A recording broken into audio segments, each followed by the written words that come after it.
What if I told you that death isn't an ending? It's the most beautiful beginning you'll ever experience. That the moment you cross over, you're not met with judgment or darkness, but with overwhelming love, brilliant light, and the souls who've been waiting their entire existence just to welcome you home. Well, in this episode, you'll discover what those first moments after death actually feel like the relief, the expansion, the sense of coming home. Two, how the spirit world is organized like spiritual neighborhoods where souls naturally find their people. And three, why every act of love, kindness, and healing that you offer right now is already preparing your place there. And by the end, you'll know exactly how the afterlife works and why it's designed for comfort, not judgment. You'll understand why your loved ones are still connected to you, and you'll learn how to feel their presence today. But without this, you'll keep missing the signs that they're sending. Hey there, and welcome to the Spiritual Society's podcast, where spiritual seekers learn to connect with the other side without fear, without doubt, and without going it alone. This is where spirit feels closer than you think. I'm Chris Lippincott, and for over 20 years, I've been connecting with spirit, work that's taken me from serving as an international medium to teaching, speaking, and writing as a best-selling author. And my mission is to help you raise your vibration and spiritual awareness, trust your inner guidance, and feel the presence of your spirit guides and loved ones so that you can live with clarity, peace, and confidence. If you feel you're getting something beneficial from these episodes, be sure to follow this channel so that you never miss an episode. So let's dive into today's episode because if spirit has been trying to reach you, it's time that you finally knew it. So first, let's explore what happens right at the moment of transition. Those moments after the physical body stops breathing. Over the years, I've witnessed hundreds of spirits describe this moment to their loved ones. And what they show me again and again isn't pain or fear. It's actually relief. It's expansion. It's joy. A world more vivid than this one, a world where thought creates reality, a place of light, peace, and belonging. And yes, it's structured, layered, and governed by vibration, energy itself. And of course, before I started speaking with spirit directly, I'll admit the spirit world just sounded too good to be true. Beautiful landscapes, glowing light from every direction, loved ones reunited, kind of felt like something my hopeful heart just wanted to believe. But as I actually began communicating with the spirit and hearing the same details again and again from those who had never even met each other, I realized that there was just no coincidence. Spirit was describing the same truth in hundreds of different ways. I can remember a reading years ago where a young boy came through to his parents. During life, he'd been in a wheelchair and he just couldn't move his legs. But in the reading, he appeared before me, hopping and skipping and laughing, all full of life. He pointed at his legs and made sure his parents could see what he was showing. And sure enough, the parents confirmed that he was in a wheelchair and that there was no way that he could have hopped or skipped or jumped. But here he is now out of that wheelchair and he's saying, look, although as if he's feeling, hey, listen, I can move again. And that one moment said everything. It was really kind of proof that his consciousness was whole, free, and joyful. And that's really what the first moments after death are really like, kind of like a breath of release. I'll often get this feeling of new breath of fresh air that just kind of comes through, very much like when you're down underwater and you're running out of breath, and all of a sudden you come back up to the top and you go, and you have this new breath of life. And that's the feeling of just an incredible feeling. It's like a new life, new breath, new existence, and you can breathe again. It's kind of like being underwater, just holding your breath, but you're finally getting a release. It's that sensation of exuberance and a new sensation where you get to reconnect with everything that's around. And there's often surprise at first, like, wait, I'm still here? I'm still me? But it's followed quickly by an overwhelming sense of peace. One of the most fascinating things that Spirit tells us is that the transition itself feels very different for each person. Some pass quickly, some find themselves instantly aware. Others, may they take a few moments, sometimes even days, just to kind of realize what's happened.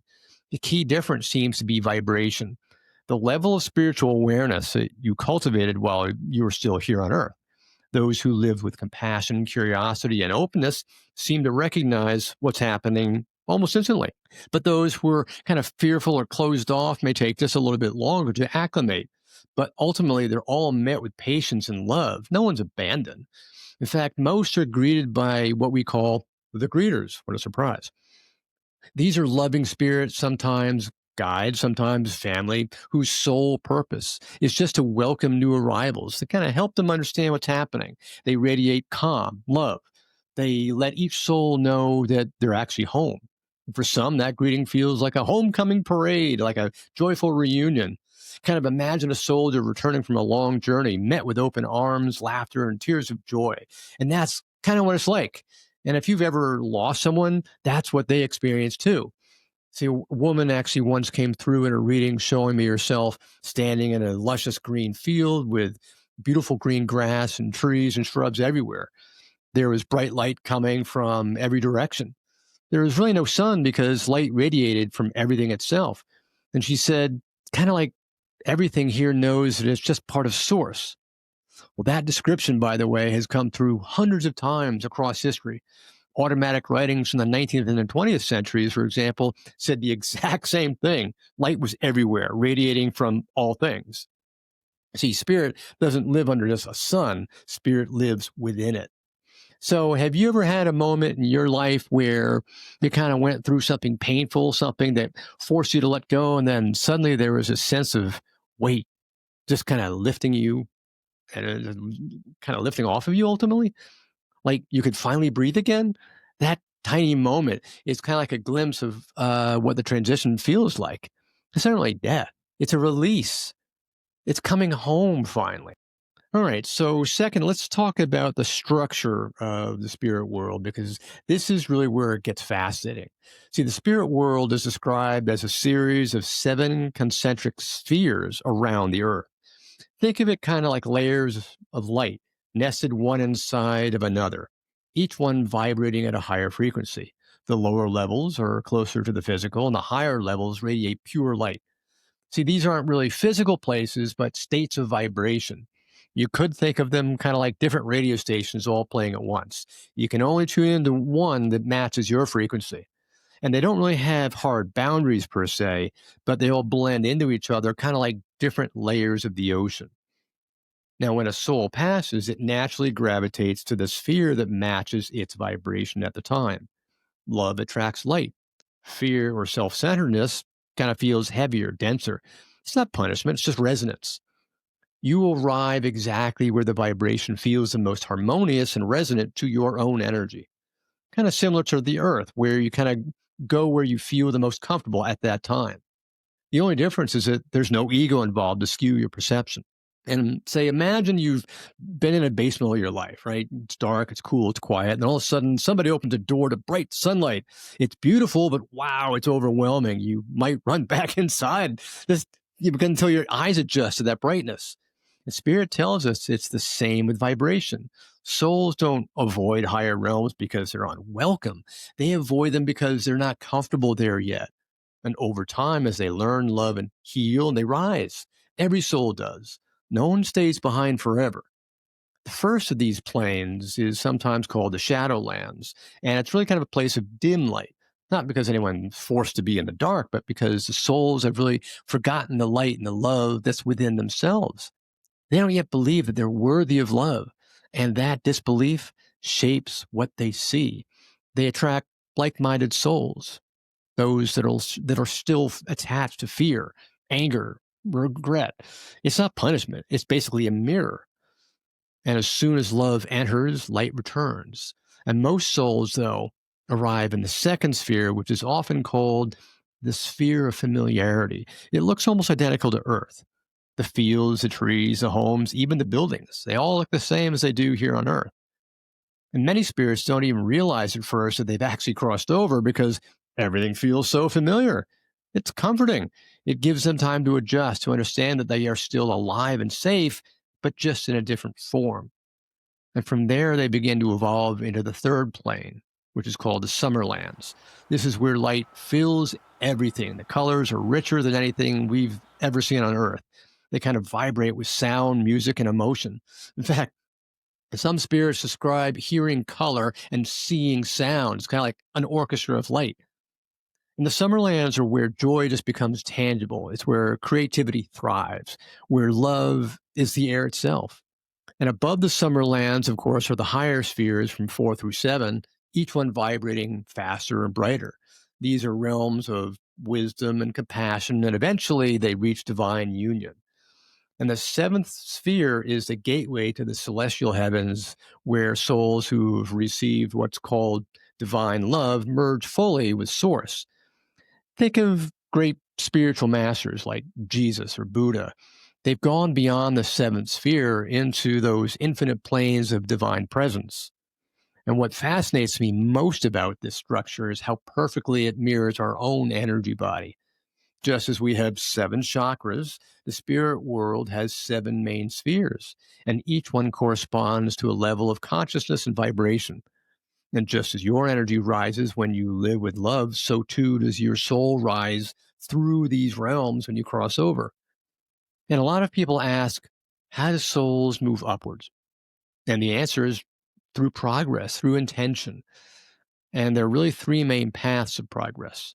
And the first is a development of intellect, the pursuit of knowledge, truth, and understanding. Souls on this path are really drawn to learn, study, and expand the mind of spirit itself. And they use their understanding to inspire new ideas here on Earth, like science, art, and philosophy. They're all receiving their sparks from them. And the second path is purification through human love. It's the path of compassion, forgiveness, and kindness. It's really the golden rule in action, learning to love purely without condition or without expectation. And souls on this path often help others in both worlds. They become healers, guides, and teachers. And the third path is the reception of divine love itself, the complete merging of the soul with Source. This is the rarest path, but also the most transformative. It really requires surrender, faith, and the willingness to be fully changed by unconditional love itself. Those who reach this level are the greatest spiritual lights of humanity. Now, here's the part that I find most moving. Every one of us is already on one of these paths right now, whether we even realize it or not. Every act of kindness raises your vibration. Every time you forgive, you move closer to light. Every moment of gratitude or compassion shapes the frequency of the world you'll one day enter. See, heaven is not a destination. It's a reflection of what you're already becoming. So does the phrase heaven on earth seem to resonate with you a little more now? See, I often share this with clients who come to me in grief. Your loved one has not gone very far. They're actually in the same space. They're just vibrating faster. When you feel that sudden wave of warmth, that gentle thought that feels like love whispering your name, well, guess what? That's them. The veil between our worlds is not solid. It's simply a difference in frequency. And you can still connect through love, through thought, through intention. So let's take a quiet moment right here. Take a breath. Think of someone that you love who's passed. Picture them happy, vibrant, surrounded by light. Maybe you can even sense their presence right now. Feel that connection. That's the bridge. And that's the truth of the spirit world. It's not out there somewhere. It's right here, overlapping with us, interwoven through every act of love. And when we begin to understand how the spirit world works, the fear of death just starts to dissolve. We realize we've actually been walking through two worlds all along, the physical and the spiritual. And every act of awareness helps them come closer together, both of those worlds. So maybe heaven isn't just waiting for us after we die. Maybe it's actually growing within us right now. Maybe every moment of compassion, every prayer, every spark of gratitude is building that world of light before we ever cross over. The more I study and communicate with spirit, the more I see that the afterlife isn't the end of growth. In fact, it's the continuation of it. See, souls study, they learn, they help others, and they continue relationships both there and here. And they spend a lot of energy trying to let us know that they're okay. When spirit shows me a vision during a reading, someone walking through a sunlit field or sitting by a quiet stream, it's not symbolic. It's quite literal. They're showing me where they live right now, a place that mirrors their highest joy. Let me give you an example. I was giving a reading to a couple of daughters a few years ago. Their father came through, and the father was painting this beautiful picture of an ornate Italian villa, complete with beautiful tiles on the floor and an ornate carved bed in the room just for rest. And you'd go outside, you'd see this wonderful porch with tiled floor, and you'd see these spiraling carved pillars with grapevines wrapping all around them, and they held up this little roof right outside it. And beyond that, you'd see olive trees and arborvitaes.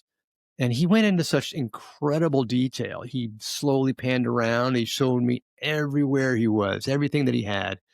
And as I was describing this, as he was giving me all this beautiful remote viewing, the daughter just absolutely burst into tears saying, "Oh my gosh, that's my dad's Italian villa that he absolutely loved and cherished." See, he had recreated it right there, down to the smallest detail. Because in the spirit world, thought creates reality. Whatever brings joy manifests. And that's what the world beyond really is, a realm of thought, intention, and love, a world where energy shapes form. You think of a garden and it blossoms around you. You think of a friend, then you're instantly together. It's not imagination, it's the true creative power of consciousness. And the more you learn about the spirit world, the more you realize it's not a strange foreign land. It's actually home. It's the place we came from and the place that we return to. Because Earth is a temporary place, it's a classroom. Spirit is here to learn lessons. And those lessons are simple, though they're not always easy. Like love more deeply, forgive more freely, live more consciously. Every time you do, your vibration rises. And that rising vibration is the bridge between two worlds. So, what does all this mean for you now in this life? It means that the state of your soul today is already shaping your experience there. The kindness you offer others, the gratitude you feel, the forgiveness you extend, all of it is practice for the higher planes. You're building your afterlife moment by moment, vibration by vibration. And here's the best part: you don't have to wait until you die to feel that world. You can touch it in meditation, in stillness, in love. Every time you sit quietly and open your heart, you raise your frequency closer to that of spirit. Every act of awareness pulls the veil thinner. So perhaps the spirit world isn't waiting out there at the end of the road. Perhaps it's walking beside us every step of the way. And that's the truth that changes everything. See, the spirit world is more alive than this one. It's more vivid, more full of love. And when you lose someone, you haven't lost them to death. You've simply lost sight of them in a different wavelength. They're still near, still aware, still loving you, but just from a brighter vibration. And when you know that, grief transforms. It doesn't disappear, but it softens. You start to live with a sense of continuity. Life after death stops being a belief and starts being a knowing. So let's reframe this together. The spirit world isn't up in the clouds. It's not some distant heaven we have to earn. It's an extension of this one, a continuation of consciousness, a mirror reflecting back the love that we've cultivated here. If you take anything away from today's episode, let it be this: the more love you live with now, the closer you already are to that world of light. Every thought, every word, every act of compassion is a step toward home. If this episode has opened something in you, take a moment to follow the show so you never miss any new episode. And share it with others in need. It helps those spiritual messages reach others who are searching for peace and understanding as well. And now that you know all of this information, it brings up a new question: how do you communicate with spirit yourself? Well, you can learn exactly how to do that by listening to my episode titled How to Talk to Spirit Without Being a Medium. In that episode, I'll walk you through how to open that dialogue safely, naturally, and confidently, because spirit wants to connect with you too. So keep raising your vibration and spiritual awareness. Love and light. This is Chris.